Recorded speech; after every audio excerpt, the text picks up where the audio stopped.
economic sustainability and success. I wish them a very pleasant stay and fruitful deliberations in Kathmandu.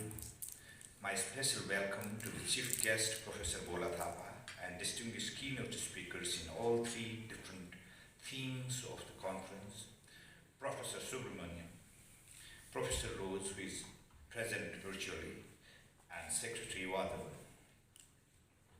Welcome to the enthusiasm of all the researchers who sent their research papers, and congratulations to all of them who made it to this session through a rigorous peer review process.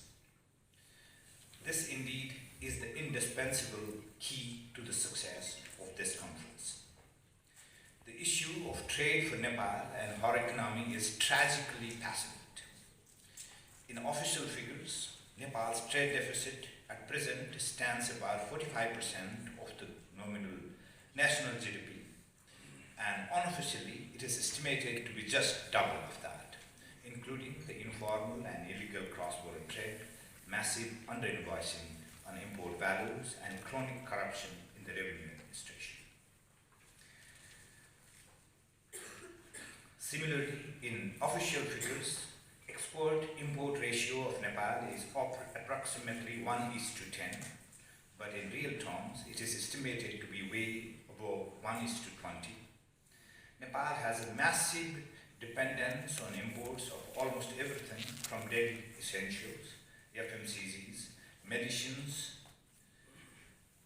machines to construction materials.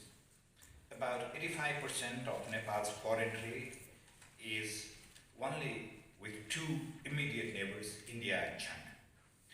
Trade diversification is perennially a critical issue, and at times in history, trade has also been used as the strategic influence for geopolitical interests from either in the name of either trade facilitation or trade embargo, particularly by our two very powerful neighbors. Trade in services too doesn't have much different story except for some domestic tourism products. We are net importers of higher education and advanced health, including international air travel services. Nepal as an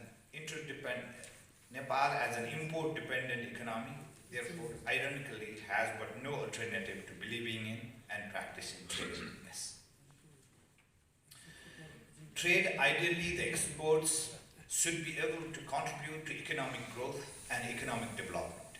Only the economic growth and development can ensure the public well-being and to sustain while adopting environmentally sustainable practices in the entire value and supply chains of the tradable products and services that warrants balanced strategies and well-carved-out policies.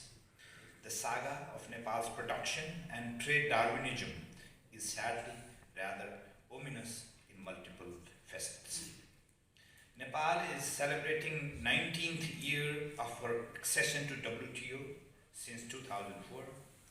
Since we have implemented two trade policies, 2009 and trade policy 2015, and two Nepal trade integration strategies, 2010 and 2016. But all these policies blatantly failed to boost productivity and reduced her burgeoning trade deficit, which in fact was a sad but natural outcome as they were the product of table work of often self-righteous and generous bureaucrats rather than based on research, evidence, and professional consultations. The third editions of both of these critical policies are in the offing, in alignment with Sustainable Development Goals and Nepal's aspiration to upgrade to a lower middle income country in the next 4 years. Yet, optimism of any meaningful departure is largely spurious, given the fact that mostly bureaucrats now retired who could make hardly any contribution to even marginally reduce trade deficit in their entire career are again hired as consultants, ostensibly to typecast these new editions of the public policies. This is exactly where the role of both academic and applied research for substantive and meaningful intervention is not only important but inevitable. The need for systematically exploring linkages, correlations, or causalities between trade, development, and sustainability are certainly opening new vistas for researchers and policymakers alike. The complementarity in approaches should now be new paradigm for policy formulation, which in turn would be contingent to the success of these policies. Therefore, the rationale of such conference is self-evident.